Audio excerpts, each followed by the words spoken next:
Hello learners, एक बार फिर से आपका बहुत बहुत स्वागत है ज्ञानस्ली क्लासेस में। तो आज हम ये वन लाइनर्स 101 वन लाइनर्स जो है ये करने वाले हैं शिक्षा शास्त्र के, यानी एजुकेशन सब्जेक्ट के।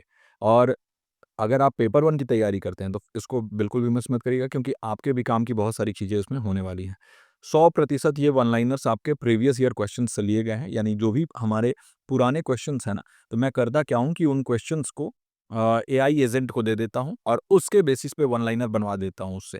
तो इससे फ़ायदा ये हो जाता है कि हमें जो है इतने सारे वन लाइनर्स जो सीधे पिछले एग्जाम्स में पूछे गए हैं वो हमें मिल जाते हैं और इसी के बेसिस पे क्वेश्चंस बनते हैं। तो अगर आपके ये वन लाइनर क्लियर हो जाएंगे तो आपका ये जो क्वेश्चन सही करने का जो रेट है वो बढ़ जाएगा, है ना। तो बिल्कुल इंपॉर्टेंट सेशन होने वाला है, मिस मत करिएगा। आपके लिए बहुत जो है वो कारगर साबित होने वाला है ये सेशन। स्टार्ट करते हैं आज के इस इंपॉर्टेंट सेशन को। 101 वन लाइनर्स बाईलिंगुअल, यानी दोनों ही इसमें लैंग्वेजेस में है, हिंदी और इंग्लिश दोनों में है, तो दोनों लर्नर को हेल्प होने वाला है।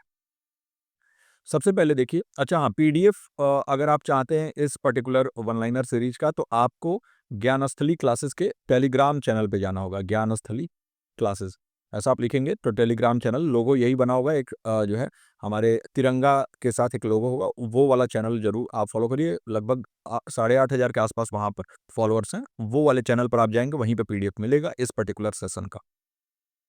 पहला वन लाइनर है, idealism emphasises ultimate reality as spiritual, यानी आदर्शवाद जो होता है ना, तो आइडियलिज्म जो है ये आइडियाज से बना हुआ है, आइडियल से नहीं आइडियाज से बना हुआ है, ये याद रखेंगे।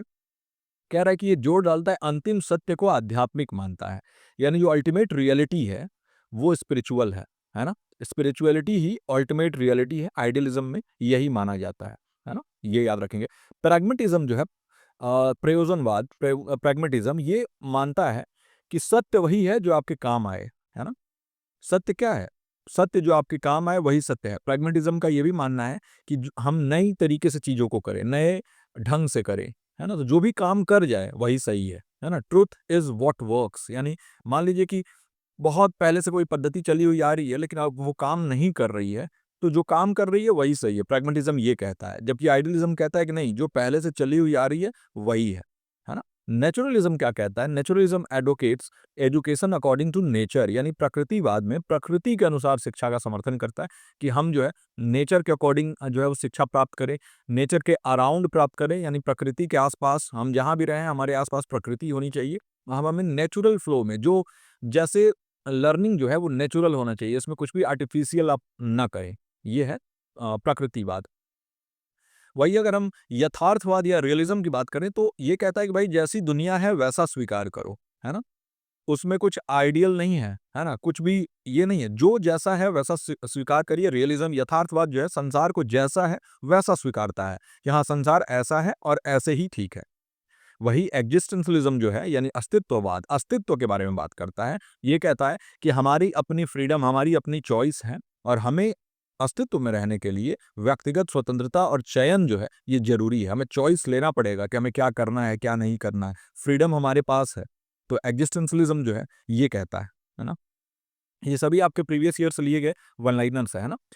ह्यूमनिज्म जो है मानवतावाद जिसको हम कहते हैं, इसका फोकस होता है सेल्फ एक्चुअलाइजेशन पे, यानी कहता है कि आत्म अभिव्यक्ति, सेल्फ एक्चुअलाइजेशन जो होता है ना ये सबसे ऊपर की चीज है। मतलब क्या है कि जब आप जो है वो सबसे पहले जो है आपके नीड्स और डिजायर्स पूरे होते हैं, जो कि काफी लो लेवल के नीड्स हैं, है ना। हायरार्की ऑफ नीड्स में जब आप जाएंगे, मैस्लो ने दिया था हायरार्की ऑफ नीड्स थ्योरी। इसमें ये कहता है कि सबसे पहले जो है ना आपका भोजन और पानी, फूड फूड ड्रिंक शेल्टर ये सभी, इसके बाद सेफ्टी नीड्स आ जाते हैं, सेफ्टी नीड्स में आपके आ जाते हैं। इसके बाद जो है लव एंड बिलोंगिंगनेस ये सभी आ जाता है। इसको पार करते हुए जब आप जाएंगे तो आपको फिर चाहिए कि भाई मुझे लोग जाने, है ना। और जब उसके ऊपर आप चले जाएंगे तो आप चले जाएंगे सेल्फ एक्चुअलाइजेशन में, यानी कि आप मानेंगे कि देखिए जो अंतिम सत्य है वो यही है कि ईश्वर जो है और जो ब्रह्म है उससे हम अगर एक हो जाएं, ब्रह्म से अगर हम एक हो जाएं तो वही अंतिम सत्य है। हमें खुद सेल्फ एक्चुअलाइजेशन है कि हम हैं कौन भाई, हम क्या हैं। हम जो है ब्रह्म का ही एक स्वरूप है, एक पार्ट है ना, एक हिस्सा है। और जिस दिन हमें ये एक्चुअलाइज हो जाएगा, माया के इस साइकिल से हम दूर चले जाएंगे। तो ह्यूमनिज्म का फोकस होता है सेल्फ एक्चुअलाइजेशन पे, जो कि हाईएस्ट नीड है। रविंद्रनाथ टैगोर के बारे में बात कर रहे हैं कि Tagore favoured freedom in education. अच्छा, टैगोर जो है ये नेचुरलिस्ट थे, याद रखिएगा। ये प्रकृतिवादी थे और ये बिलीव करते थे कि हमें नेचर के अराउंड ही जो है शिक्षा देना चाहिए। और इनका एक रचना है गीतांजलि, है ना, ये भी याद रखेंगे। और इसके अलावा अगर हम बात करें तो इन्होंने जो है बहुत सारी चीज़ें की थी, जिसमें कि आपके कोलकाता में जो है वो स्कूल्स ओपन करना, नए तरीके नए पद्धति के वो स्कूल्स हुआ करते थे, उसमें नेचर के अराउंड जो है वो पढ़ाई होता था, है ना। तो ये है, टैगोर को एजुकेशन में फ्रीडम चाहिए था, स्वतंत्रता चाहिए था। यानी ये इनका मानना था कि बच्चों को आप फ्रीडम दीजिए, उनको सीखने का मौका दीजिए। आज एनईपी भी यही बात करता है, हमारा जो राष्ट्रीय शिक्षा नीति है। अच्छा, गांधी जी जो हैं, इनका जो बेसिक एजुकेशन था ना, यानी कि बुनियादी शिक्षा जिसको कहते हैं, उसका जोर था लर्निंग बाय डूइंग, यानी हम करके सीखें। और लर्निंग बाय डूइंग कौन दिया था? जॉन डूई। मैंने बताया ना कि एक चीज से मैं आपको कई चीजें बताऊंगा। तो जॉन डूई का लर्निंग बाय डूइंग बहुत फेमस है, और वो गांधी जी का जो बुनियादी शिक्षा है वो भी इसी के ऊपर आधारित था, करके सीखने के ऊपर। ठीक है, चलिए। श्री अरबिंदो जो है ये जोर डालते हैं इंटीग्रल एजुकेशन के ऊपर, है ना। अरविंद का शिक्षा सिद्धांत समग्र शिक्षा पर आधारित है ना। इंटीग्रल एजुकेशन, समग्र शिक्षा के ऊपर आधारित। अच्छा, जिद्दू कृष्णमूर्ति या जे कृष्णमूर्ति जो हैं, इन्होंने एजुकेशन में कंडीशनिंग का विरोध किया था। इनका मानना था कि हम चीज़ों को जो है वो रिपीट में कर करके और ऐसा ना दे कि हमारा आदत में चीज़ें आ जाए, नहीं। कंडीशनिंग के ये अपोज करते थे, उसके अपोजिशन में थे। इनका मानना था कि बच्चों को जो है स्वतंत्रता दिया जाए, सोचने का, अभिव्यक्ति की स्वतंत्रता हो, लेकिन एक ही चीज़ को बार-बार करके उनके ऊपर मढ़ा ना जाए। तो कंडीशनिंग के खिलाफ थे ये। अच्छा, जीन पियाजे ने प्रपोज किया था 4 स्टेजेस ऑफ कॉग्निटिव डेवलपमेंट। अब बताइए वो कौन से 4 स्टेजेस थे, है ना? एसपीसीएफ से याद रखेंगे। Sensory motor stage, pre operational stage, concrete operational stage और फॉर्मल ऑपरेशनल स्टेज। ये 4 स्टेजेस जीन पियाजे ने दिए थे। वाइगोस्की, है ना? सोशल, जब भी सोसाइटी की बात करें तो वाइगोस्की को याद करेंगे, है ना? तो सोशल लर्निंग के जो है ये प्रवक्ता थे। वाइगोस्की जो है, इन्होंने जोन ऑफ प्रॉक्सिमल डेवलपमेंट को इंट्रोड्यूस किया था। यानी इन्होंने बताया था कि एक होता है ये जो कि क्षमता होता है जिससे कि इनेट लर्निंग, यानी जो लर्नर है वो इतना खुद से कर सकता है, लेकिन इतना किसी एक मोर नॉलेजेबल अदर के हेल्प से कर सकता है। यानी कि जो इसके और इसके, ये क्षमता और इस क्षमता के बीच का जो डिफरेंस है ना, इसको हम कहते हैं ZPD, zone of proximal development. अच्छा, कोलबर्ग का जो थ्योरी है ना वो मोरल डेवलपमेंट से रिलेटेड था, याद रखेंगे। कोलबर्ग का सिद्धांत नैतिक विकास से संबंधित था। जेरोम ब्रूनर जो थे वो सपोर्ट करते थे स्कैफोल्डिंग इन लर्निंग। स्कैफोल्डिंग जो है ये क्या होता है? स्कैफोल्डिंग मतलब होता है टेम्पररी सपोर्ट, है ना। जब भी आप बचपन में आपने साइकिल चलाया होगा तो आपके माता पिता या आपके जो फैमिली के लोग होंगे ना, वो पीछे से पहले एक सपोर्ट देते थे साइकिल को, बाद में उन्होंने वो छोड़ दिया, फिर भी आप चलाने लगे। तो यानी कि वो टेम्पररी सपोर्ट देना जिससे कि थोड़ा सा पुश मिल सके, और उसके बाद फिर लर्नर को आप छोड़ देंगे, स्वतंत्र रूप से वो अपना अधिगम करेंगे। तो ब्रूनर ने सपोर्ट किया था स्कैफोल्डिंग को लर्निंग में। थॉर्नडाइक जो थे, इन्होंने लॉ ऑफ इफेक्ट को प्रपोज किया था। थॉर्नडाइक ने प्रभाव का नियम दिया था, याद रखिएगा, है ना। लॉ ऑफ इफेक्ट जो है वो थॉर्नडाइक ने दिया था। पाओलो का क्लासिकल कंडीशनिंग जो है वो आपको याद होगा, कुत्ते वाला, जो कि उन्होंने जो है जैसे बेल रिंग करते थे, बेल बजाते थे तो कुत्ते का सलाइवा जो है आने लगता था, तो बेल से कंडीशन कर दिया उन्होंने पाओलो का। स्किनर जो है, स्किनर बॉक्स आपने सुना होगा, स्किनर ने डेवलप किया था ऑपरेंट कंडीशनिंग। तो नाम याद रखेंगे, पाओलो ने किया था क्लासिकल कंडीशनिंग और स्किनर ने ऑपरेंट कंडीशनिंग। यानी प्रचालन अनुबंधन स्किनर ने दिया था, वही अगर हम बात करें क्लासिकल कंडीशनिंग, यहाँ तो मुझे नहीं लगता शास्त्रीय अनुबंधन कहा जाता होगा, लेकिन क्लासिकल कंडीशनिंग जो है वो पाउलो ने दिया था। अच्छा, बेंडूरा का जो थ्योरी है ना, ये ऑब्जर्वेशनल लर्निंग के ऊपर बेस्ड था। यानी कि हम किसी चीज को ऑब्जर्व करते हैं ना, तो ऑब्जर्वेशनल लर्निंग के ऊपर बेस्ड था इनका थ्योरी बेंडूरा का, कि भाई हम अवलोकन के माध्यम से जो लर्निंग करते हैं उसके ऊपर। गैगने ने 8 टाइप ऑफ लर्निंग आउटकम बताए थे। गैगने ने 8 प्रकार के लर्निंग आउटकम बताए थे, याद रखेंगे। अच्छा, हायरार्की ऑफ नीड्स के बारे में अभी मैंने बात किया था ना, सेफ्टी सिक्योरिटी वाला। और सबसे पहले फूड वाला, है ना, फूड एंड शेल्टर वाला, इसके बाद सेफ्टी सेफ्टी वाला, इसके बाद लव एंड बिलोंगिंगनेस वाला, वो मैस्लो ने प्रपोज किया था हायरार्की ऑफ नीड थ्योरी, है ना। यानी आवश्यकताओं का पदानुक्रम। टीचिंग जो है ये ट्राइपोलर प्रोसेस है, याद रखिएगा। टीचर, स्टूडेंट और कंटेंट या करिकुलम भी कई जगह दे देता है, पाठ्यक्रम, है ना। तो शिक्षक, शिक्षार्थी और पाठ्यक्रम, ये तीनों से मिलके टीचिंग पूरा होता है ना। टीचर यहाँ होते हैं, मान लीजिए, तो यहाँ पर हो जाएगा स्टूडेंट और यहाँ पे हो जाएगा करिकुलम। या कंटेंट। तो शिक्षण त्रिपक्षीय प्रक्रिया है। मेमोरी लेवल टीचिंग जो है ना, सबसे लो लेवल का टीचिंग माना जाता है। सबसे पहले आता है मेमोरी लेवल, फिर आता है अंडरस्टैंडिंग लेवल और फिर आता है रिफ्लेक्टिव लेवल। मेमोरी लेवल सबसे लो और रिफ्लेक्टिव लेवल सबसे हाई होता है। यहाँ पे लो और ऊपर में हाई। मेमोरी लेवल जो है ना, शिक्षक केंद्रित होता है। इसमें बच्चों के रटने के ऊपर जोर दिया दिया जाता है और शिक्षक जो है वो लीडर होते हैं, है ना? वही इन बच्चों को जो है वो बताते हैं और वो करते हैं। तो छोटे क्लास में जो बच्चे होते हैं ना, उनको टेबल्स हम सिखाते हैं, उनको हम अल्फ़ाबेट सिखाते हैं, एबीसीडी सिखाते हैं, फॉर एप्पल सिखाते हैं, सभी चीज़ें रटाई जाती हैं। वो मेमोरी लेवल पे काम होता है। ज़रूरी है, मैं ये नहीं कहता हूँ खराब है, लेकिन अगर ये memory level of teaching higher classes में हो रहा है, तब ये खराब है। अंडरस्टैंडिंग लेवल जो होता है ना, ये लर्नर सेंटर्ड होता है, कहीं न कहीं ये मीडियम लेवल में आता है। और ये शिक्षार्थी केंद्रित तो होता है, लेकिन अभी भी शिक्षार्थी को पूरा स्वतंत्रता नहीं होता या शिक्षार्थी को इतना समझ में नहीं आता कि वो कुछ क्रिएट कर सके या किसी चीज़ का सृजन कर सके, है ना? सृजनात्मक नहीं होता अभी तक ये प्रक्रिया, सृजन वाली नहीं आई होती है। रिफ्लेक्टिव लेवल में क्या होता है ना कि क्रिएटिविटी और खुद से करना, है ना? सिंथेसाइज़ जिसे हम कहते हैं, तो सिंथेसिस जो है वो वहाँ पे आता है। बच्चे खुद से भी कुछ-कुछ चीज़ें, कॉन्सेप्ट डेवलप करने लगते हैं। चिंतात्मक स्तर इसको हम कहते हैं, चिंतात्मक स्तर। शिक्षण सृजनशीलता बढ़ाता है और समझ स्तर शिक्षण शिक्षार्थी केंद्रित होता है। रेमेडियल टीचिंग कब हम देते हैं? जब बच्चों को कोई दिक्कत होती है तो हम डायग्नोज करते हैं। डायग्नोज करके प्रॉब्लम का पता लगाते हैं, लर्निंग डिफिकल्टी का पता लगाते हैं, कठिनाइयों का पता लगाते हैं कि उनको कहाँ सीखने में दिक्कत आती है और उसके हिसाब से उपचार देते हैं, उपचारात्मक शिक्षण देते हैं, जिसे को हम रेमेडियल टीचिंग कहते हैं। इंडक्टिव मेथड जो है ना, ये स्पेसिफिक टू जनरल जाता है, याद रखिएगा, क्योंकि इंड्यूस करने की बात है। इंड्यूस मतलब क्या होता है? इसमें जोड़ना। जब आप जोड़ते हैं तो यानी कि कम से ज़्यादा की तरफ जाएँगे, यानी स्पेसिफिक मतलब कम, कम लोगों पे लागू होगा और जनरल मतलब सामान्य, ज़्यादा लोगों पर लागू होगा। तो कम से ज़्यादा की तरफ इंड्यूस करेंगे। इंड्यूस मतलब जोड़ना, ऐड करना। और डिडक्टिव मेथड जो होता है ना, ये जनरल टू स्पेसिफिक जाता है। आप डिड्यूस कब करेंगे? जब आपके पास जो है ना पर्याप्त मात्रा में, मान लीजिए कि ज्ञान उपलब्ध है, लेकिन आप एक किसी केस पर लगाना चाहते हैं, तो आप डिड्यूस करेंगे उसमें से अपने काम के हिसाब से। तो जनरल टू स्पेसिफिक में हम नेगेटिव माइनस करते हैं, याद रखेंगे। ये जनरल टू स्पेसिफिक जाता है, डिडक्टिव मेथड। डिडक्ट मतलब कम करना, general to specific. Team teaching क्या होता है? टीम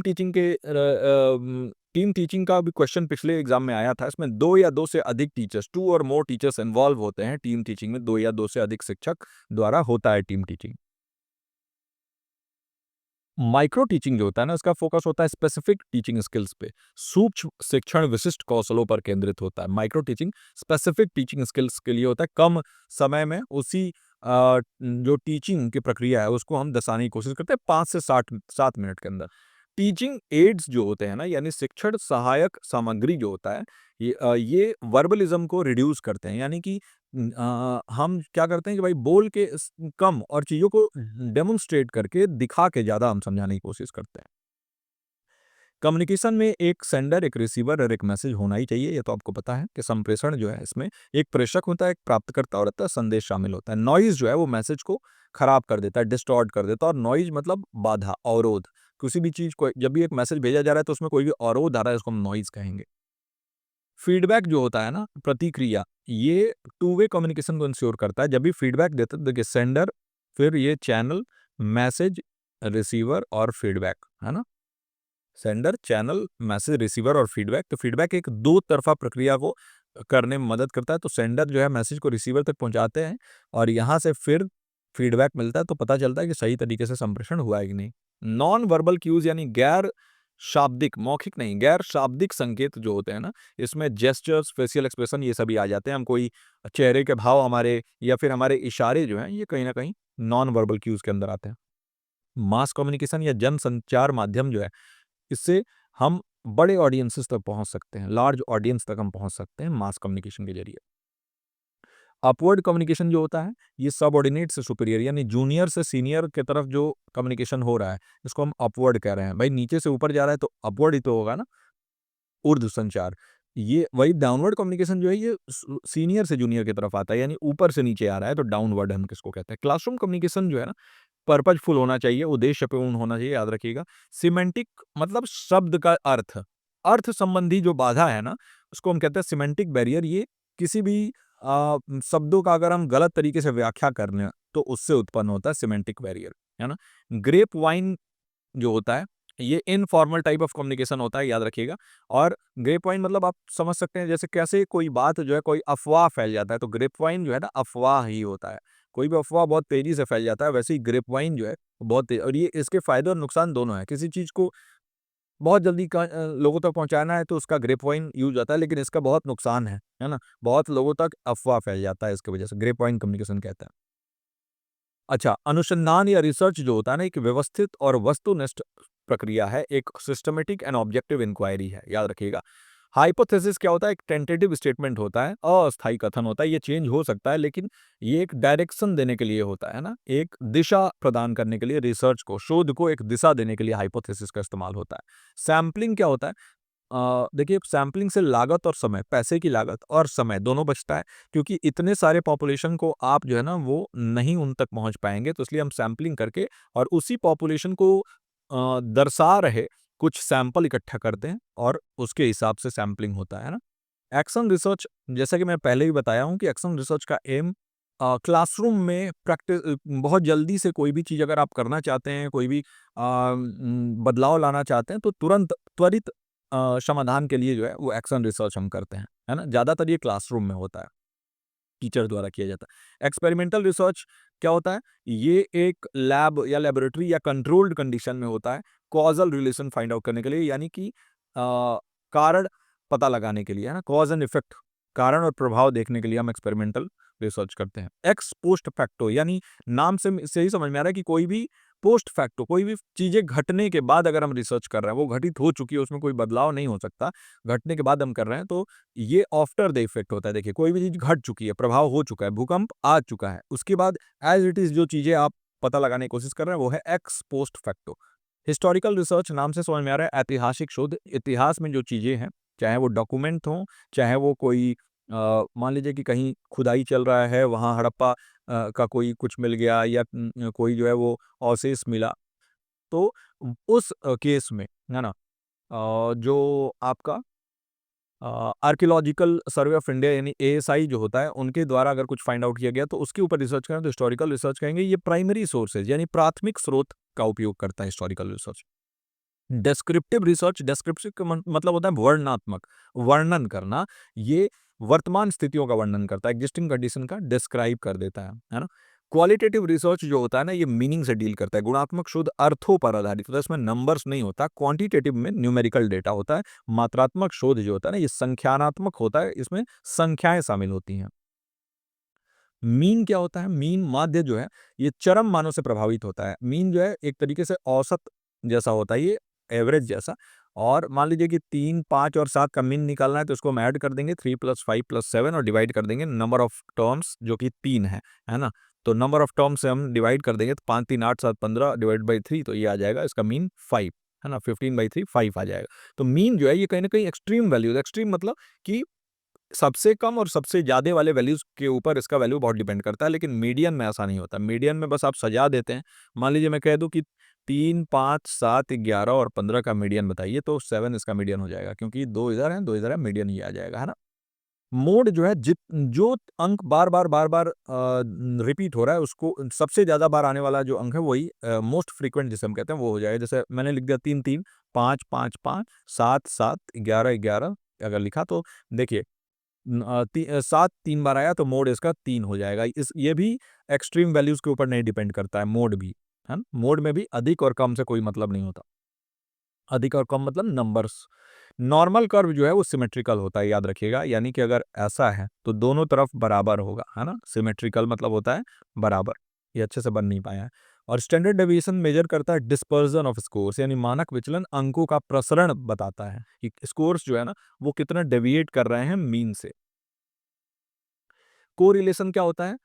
कोरिलेशन जो है ना कारण प्रभाव नहीं दर्शाता है। कोरिलेशन याद रखिएगा कि ये कॉज़ एंड इफेक्ट नहीं बताता। टी टेस्ट जो है ये 2 माध्यों को, 2 मीन्स को कंपेयर करता है, टी टेस्ट, है ना?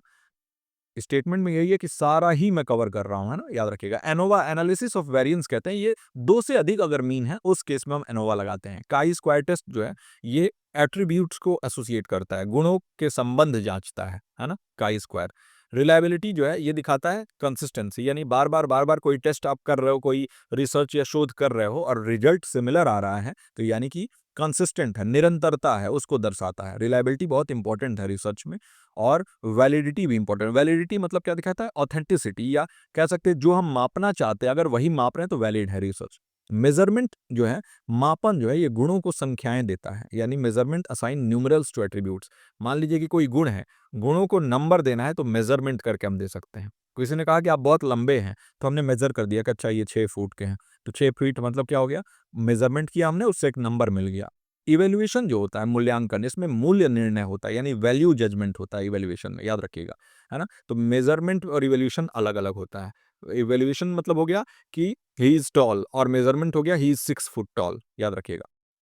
असेसमेंट यानी आकलन, आकलन अधिगम के प्रमाण एकत्र करता है। Assessment collect evidence of learning, याद रखेंगे।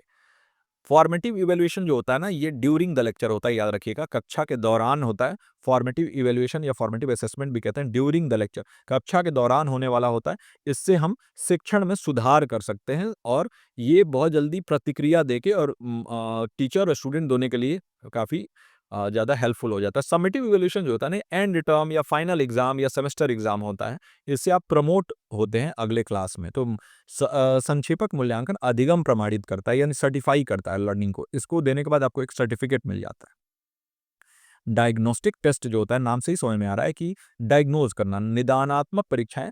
देखिए, डायग्नोज करना कि प्रॉब्लम कहाँ आ रही है, कमजोरियां क्या क्या है, वीकनेसेस क्या है, आइडेंटिफाई करने के लिए होता है। नॉर्म रेफरेंस टेस्ट होता है, जैसे आपका जो यूजीसी नेट का आप एग्जाम देते हैं, तो वो नॉर्म रेफरेंस टेस्ट है, तो इसमें परसेंटाइल आता है। बच्चों के स्कोर्स एक दूसरे के साथ कंपेयर करके हम वो स्कोर निकालते हैं, परसेंटाइल निकालते हैं। जबकि क्राइटेरियन रेफरेंस टेस्ट में क्या करते हैं, पहले से कोई स्टैंडर्ड है, जैसे 60% से ऊपर आएगा तो फर्स्ट डिवीजन, 33 के नीचे आएगा तो फेल हो गए, है ना, 75 के ऊपर आएगा तो डिस्टिंक्शन। ये क्राइटेरियन रेफरेंस टेस्ट होता है, जैसे 10th का बोर्ड हुआ, 12th का बोर्ड हुआ, ये सभी क्राइटेरियन रेफरेंस टेस्ट है। वही ज़्यादातर जो एग्जामिनेशन होते हैं, जो कि वनडे एग्जाम होते हैं, तो वो नॉर्म रेफरेंस पे आधारित होते हैं, उसमें परसेंटाइल होता है, जैसे यूजीसी नेट का एग्जाम। वैलिडिटी, जैसा कि मैंने बताया कि एक्यूरेसी ऑफ मेजरमेंट देखता है कि कितनी शुद्धता है मेजरमेंट में, और जो मापना चाह रहे हैं वही माप रहे हैं कि नहीं माप रहे। रिलायबिलिटी जो है ना, ये वैलिडिटी का प्री कंडीशन है, यानी अगर रिलायबल है रिसर्च तभी वो वैलिड होगा, याद रखिएगा, यानी एक प्री कंडीशन है।